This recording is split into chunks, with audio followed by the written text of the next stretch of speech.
Situation at present ಅಲ್ಲಿ ಹೇಗಿದೆ ಅನ್ನೋದನ್ನ ನೋಡೋಣ. ಸರೆಂಡರ್ ಕಾರ್ಡ್ ಅನ್ನ ತಗೊಂಡಿದ್ದೀನಿ.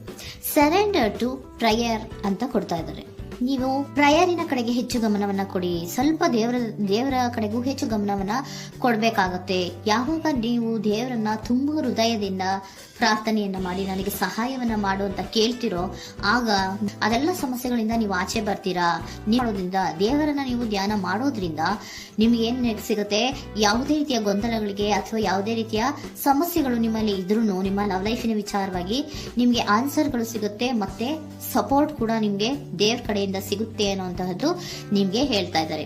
ಅಟ್ ಪ್ರೆಸೆಂಟ್ ಅಲ್ಲಿ ಲವ್ ಸಿಚುಯೇಷನ್ ನಿಮ್ಗೆ ಬಾಟಮ್ ಆಫ್ ದ ಟಕ್ ಬಂದಿರುವಂತಹದ್ದು ರೆಫ್ಯೂಸಿಂಗ್ ಆಫರ್. ಯಾವುದೋ ಕೆಲವೊಂದು ನಿಮ್ಮ ಲವ್ ಲೈಫಿನ ವಿಚಾರವಾಗಿ ಆಫರ್ಗಳನ್ನ ರೆಫ್ಯೂಸ್ ಮಾಡ್ತಾ ಇರುವಂತಹದ್ದು ಅಥವಾ ಮಿಸ್ಡ್ ಆಪರ್ಚುನಿಟಿ ಅನ್ನುವಂತಹದ್ದು ರೆಪ್ರೆಸೆಂಟ್ ಆಗ್ತಾ ಇದೆ. ಯಾಕೋ ನೀವು ಮಿಸ್ ಮಾಡ್ಕೋತಾ ಇದ್ದೀರಾ ಕೆಲವೊಂದು ಆಫರ್ಸ್ ಗಳನ್ನ ಅನ್ನುವಂಥದ್ದು ರೆಪ್ರೆಸೆಂಟ್ ಆಗ್ತಾ ಇದೆ. ಏನೋ ಒಂದು ರೀತಿಯ ಧ್ಯಾನ ಮಾಡ್ತಾ ಇರುವಂತದ್ದು, ಚಿಂತೆಯನ್ನ ಮಾಡ್ತಾ ಇರುವಂತದ್ದು ರೆಪ್ರೆಸೆಂಟ್ ಆಗ್ತದೆ. ಪಾಸ್ಟಿನಲ್ಲಿ ನಿಮ್ಮ ಲವ್ ಲೈಫಿನ ವಿಚಾರವಾಗಿ ಒಂದು ನ್ಯೂ ಐಡಿಯಾ ಇತ್ತು, ಏನೋ ಒಂದು ರೀತಿಯ ಹೊಸ ಐಡಿಯಾಗಳನ್ನ ಮಾಡ್ಕೊಂಡಿದ್ರಿ. ಲವ್ ಲೈಫಿನ ವಿಚಾರವಾಗಿ ನಿಮ್ಮ ಆಪರ್ಚುನಿಟಿ ಕೂಡ ಚೆನ್ನಾಗಿಯೇ ಇತ್ತು. ಆದ್ರೆ ನಿಮ್ಮ ಲವ್ ಲೈಫಿನ ವಿಚಾರದಲ್ಲಿ ಕಿಂಗ್ ಆಫ್ ಸೋರ್ಟ್ಸ್, ನೀವೇನನ್ನ ನಿಮ್ಮ ಲವ್ ಲೈಫಿನ ವಿಚಾರವಾಗಿ ಏನನ್ನ ಎಕ್ಸ್ಪೆಕ್ಟ್ ಮಾಡಿದೀರಾ ಪಾಸ್ಟಿನಲ್ಲಿ ಅಂದ್ರೆ, ಲವ್ ಲೈಫಿನಲ್ಲಿ ಒಂದು ಕ್ಲಿಯರ್ ಇರಬೇಕು, ಕ್ಲಾರಿಟಿ ಇರಬೇಕು, ಮತ್ತೆ ಯಾವುದೇ ವಿಚಾರ ಕೂಡ ನಿಮ್ಮ ಲವ್ ಲೈಫಿನ ವಿಚಾರದಲ್ಲಿ ಮುಚ್ಚುಮರೆ ಅನ್ನೋದು ಇರಬಾರ್ದು. ಸ್ಪಷ್ಟವಾಗಿರ್ಬೇಕು, ಸ್ಪಷ್ಟವಾಗಿ ಹೇಳ್ಬೇಕು, ಏನ್ ಹೇಳ್ಬೇಕೋ ಅದು ಸ್ಪಷ್ಟವಾಗಿ ಹೇಳ್ಬೇಕು ಅನ್ನುವಂತಹದ್ದು ಎಕ್ಸ್ಪೆಕ್ಟ್ ಮಾಡುವಂತಹದ್ದು ಪ್ರೀತಿಯ ವಿಚಾರದಲ್ಲಿ. ಮತ್ತೆ ಕ್ಲಿಯರ್ ಆಗಿರ್ಬೇಕು.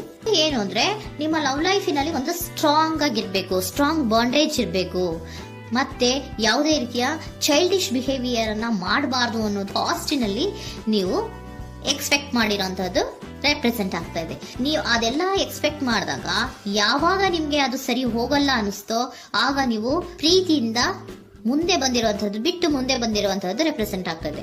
ಮೋಸ್ಟ್ ಪ್ರಾಬಬಲಿ ನಿಮ್ಮ ಕೆಲವೊಬ್ಬರಿಗೆ ಈಗ ಆಲ್ರೆಡಿ ಕೆಲವೊಂದು ರೀತಿಯ ಬ್ರೇಕಪ್ ಗಳು ಆಗಿರಬಹುದು, ಕಮ್ಯುನಿಕೇಶನ್ ಇಲ್ಲದೆ ಇರುವಂತಹದ್ದು ರೆಪ್ರೆಸೆಂಟ್ ಆಗ್ತಾ ಇದೆ. ಮೋಸ್ಟ್ ಪ್ರಾಬಬಲಿ ನೀವು ಇವಾಗ ಇಬ್ರು ಕೂಡ ನೀವು ಮಾತಾಡದೆ ಇರುವಂತಹದ್ದು ರೆಪ್ರೆಸೆಂಟ್ ಆಗ್ತಾ ಇದೆ. ಸೊ ಯಾವುದೇ ರೀತಿಯ ಕಾಂಟ್ಯಾಕ್ಟ್ ಅಲ್ಲಿ ಇಲ್ಲದೆ ಇರುವಂತಹದ್ದು ರೆಪ್ರೆಸೆಂಟ್ ಆಗ್ತಾ ಇದೆ. ನೋಡಿ, ಮುಂದೆ ಬರ್ತಾ ಇರುವಂತಹದ್ದು ರೆಪ್ರೆಸೆಂಟ್ ಆಗ್ತಾ ಇದೆ. ಯಾಕೋ ತುಂಬಾ ಬೇಜಾರಲ್ಲಿ ಇರುವಂತಹದ್ದು. ಪಾಸ್ಟಿನಲ್ಲಿ ಕೂಡ ನೀವು ಲವ್ ಲೈಫಿನ ವಿಚಾರವಾಗಿ ಕೆಲವೊಬ್ರು ಬೇಜಾರಲ್ಲಿ ಇರುವಂತಹದ್ದು ರೆಪ್ರೆಸೆಂಟ್ ಆಗ್ತಾ ಇದೆ. ಯಾಕೋ ಕ್ಲಾರಿಟಿ ಇಲ್ಲ, ಕ್ಲಿಯರ್ ಆಗಿರ್ಬೇಕು, ಸ್ಪಷ್ಟವಾಗಿರ್ಬೇಕು, ಏನ್ ಮಾತಾಡಿದ್ರು ಅದರಲ್ಲಿ ಯಾವುದೇ ರೀತಿಯ ಮುಚ್ಚುಮರೆ ಇರಬಾರ್ದು ಅನ್ನೋದು ನೀವು ಎಕ್ಸ್ಪೆಕ್ಟ್ ಮಾಡುವಂತಹದ್ದು. ಪಾಸ್ಟಿನಲ್ಲಿ ಕೂಡ ನಿಮ್ಗೆ ಸ್ವಲ್ಪ ಬೇಜಾರುಗಳಾಗಿರುವಂತಹದ್ದು ರೆಪ್ರೆಸೆಂಟ್ ಆಗ್ತಾ ಇದೆ. ಅಟ್ ಪ್ರೆಸೆಂಟಿನಲ್ಲಿ the moon card, 9 of swords, 6 of swords ಬಂದಿದೆ. ಮೂನ್ ಕಾರ್ಡ್ ಏನನ್ನ ರೆಪ್ರೆಸೆಂಟ್ ಮಾಡುತ್ತೆ? ಇಲ್ಯೂಷನ್ ಅನ್ನ ರೆಪ್ರೆಸೆಂಟ್ ಮಾಡುತ್ತೆ, ಕೆಲವೊಂದು ರೀತಿಯ ಭ್ರಮೆಗಳನ್ನ ರೆಪ್ರೆಸೆಂಟ್ ಮಾಡುತ್ತೆ, ಆತಂಕಗಳನ್ನ ರೆಪ್ರೆಸೆಂಟ್ ಮಾಡುತ್ತೆ. ಮತ್ತೆ ನಿಮ್ಮ ಲವ್ ಲೈಫಿನ ವಿಚಾರದಲ್ಲಿ ಯಾವುದೇ ರೀತಿಯ ಸ್ಥಿರವಾಗಿ ಇಲ್ಲ, ಯಾವುದು ಕರೆಕ್ಟ್ ಆಗಿ ಇಲ್ಲದೆ ಇರುವಂತಹದ್ದು ನಿಮ್ಗೆ ರೆಪ್ರೆಸೆಂಟ್ ಆಗ್ತಾ ಇದೆ. ನೆಕ್ಸ್ಟ್ ಕಾರ್ಡ್ ಏನ್ ಬಂದಿದೆ? ಸೆಕೆಂಡ್ ಕಾರ್ಡ್ 9 of swords ಬಂದಿದೆ. ಇದರಲ್ಲೂ ಕೂಡ ನಿಮ್ಗೆ ಆತಂಕ ಇತ್ತು, ಇದರಲ್ಲೂ ಕೂಡ ಆತಂಕ ಇದೆ, ಭಯ ಇದೆ, ಕರೆಕ್ಟ್ ಆಗಿ ನೀವು ನಿದ್ರೆ ಮಾಡ್ತಾ ಇಲ್ಲ, ಯೋಚನೆ ಮಾಡ್ತಾ ಇರುವಂತಹದ್ದು ಈ ಎರಡೂ ಕಾರ್ಡ್ಗಳಲ್ಲೂ ರೆಪ್ರೆಸೆಂಟ್ ಆಗ್ತದೆ. ಇದರಲ್ಲೂ ಆತಂಕಗಳಿದೆ, ಇದರಲ್ಲೂ ಆತಂಕ. ಅಟ್ ಪ್ರೆಸೆಂಟಿನಲ್ಲಿ ಕೆಲವೊಂದು ರೀತಿಯ ವಿಚಾರಗಳಲ್ಲಿ ಭಯವನ್ನ ಪಡ್ತಾ ಇರುವಂತಹದ್ದು ರೆಪ್ರೆಸೆಂಟ್ ಆಗ್ತಾ ಇದೆ. 6 of swords, 6 of swords ಕೂಡ ಏನಾಗ್ತಾ ಇದೆ? ಮೂವಿಂಗ್ ಆನ್, ಮುಂದೆ ಹೋಗ್ತಾ ಇರುವಂತಹದ್ದು, ಬೇಜಾರಿಂದ ನೀವು ಮುಂದೆ ಹೋಗ್ತಾ ಇರುವಂತಹದ್ದು ರೆಪ್ರೆಸೆಂಟ್ ಆಗ್ತದೆ. ಅಟ್ ಪ್ರೆಸೆಂಟಿನಲ್ಲಿ ಯಾವುದೇ ರೀತಿಯ ಸಮಾಧಾನದಿಂದ ಇದ್ದಿರುವಂತಹದ್ದು ಈ ರೀಡಿಂಗ್ ಗಳಲ್ಲಿ ಕಾಣಿಸ್ತಾ ಇಲ್ಲ. ಓಕೆನಾ? ಟೇಕ್ ಇಟ್ ರೆಸೋನೇಟ್, ನಿಮ್ಗೆ ರೆಸೋನೇಟ್ ಆದ್ರೆ ಮಾತ್ರ ತಗೊಳ್ಳಿ. ನೆಕ್ಸ್ಟ್ ಕಾರ್ಡ್ ಇಮಿಡಿಯೇಟ್ ಫ್ಯೂಚರ್ ನ ಬಗ್ಗೆ ನೋಡೋದಾದ್ರೆ ನೈಟ್ ಆಫ್ ಸೋರ್ಟ್ಸ್ ಬಂದಿದೆ.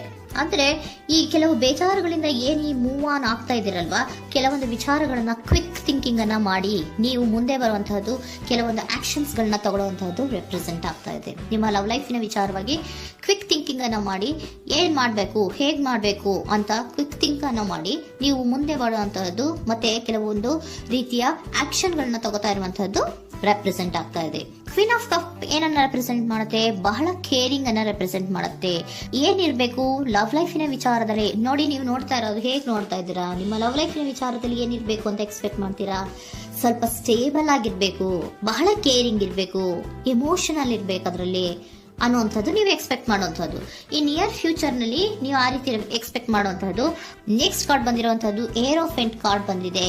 ಏರೋಫೆಂಟ್ ಕಾರ್ಡ್ ಏನನ್ನ ರೆಪ್ರೆಸೆಂಟ್ ಮಾಡುತ್ತೆ?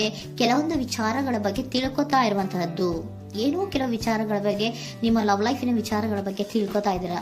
ಏನಾಗಿದೆ, ಹೇಗಾಗಿದೆ, ಸ್ವಲ್ಪ ಆಕ್ಷನ್ಸ್ ಅನ್ನ ತಗೋಬೇಕು ಅಂದ್ರೆ ನಾನು ಸ್ವಲ್ಪ ಕೇರ್ ಅನ್ನ ಮಾಡಬೇಕು, ಸ್ಟೇಬಲ್ ಆಗಿರ್ಬೇಕು ಅಂದ್ರೆ ಸ್ವಲ್ಪ ನಾನು ಕೇರ್ ಅನ್ನ ಮಾಡಬೇಕು, ಆಕ್ಷನ್ ಅನ್ನ ತಗೋಬೇಕು ಅನ್ನುವಂತಹ ನಿರ್ಧಾರಗಳನ್ನ ನೀವು ಮಾಡ್ತಾ ಇರುವಂತದ್ದು ರೆಪ್ರೆಸೆಂಟ್ ಆಗ್ತಾ ಇದೆ.